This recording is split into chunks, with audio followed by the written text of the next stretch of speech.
சொந்த சகோதரன்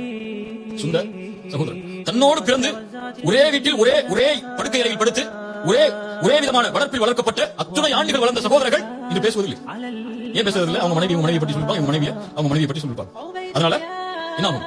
ரெண்டு பேரும் அவங்க எப்படி பேசலாம், அவங்க எப்படி பேசலாம்? இதுதான் பிரச்சனை. ஒரு சாதாரண விஷயத்துக்கு நடக்கக்கூடிய பிரச்சனை.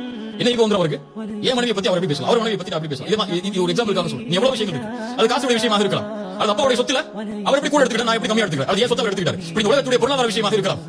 இந்த பொருளாதாரமும் இந்த வார்த்தைகளும் இந்த சண்டையும் எதை முடிவெடுக்கிறது? உன் சொர்க்கத்தை முடிவெடுக்கிறது, உன் நரகத்தை முடிவெடுக்கிறது. உன் மனைவிக்காக உன் குடும்பத்தை பகைத்தால், உன் காசுக்காக உன் சகோதரன் நீ பகைத்தால், உன் காசும் உன் மனைவியும் உனக்கு நரகம்.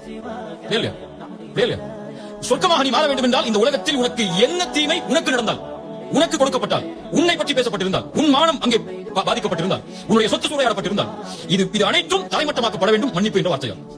அந்த வார்த்தையை நீ கொடுத்தால்தான், அந்த தன்மையில் நீ வாழ்ந்தால்தான் அல்லாஹ் இந்த தன்மையை எடுத்துக்கொள்வான்.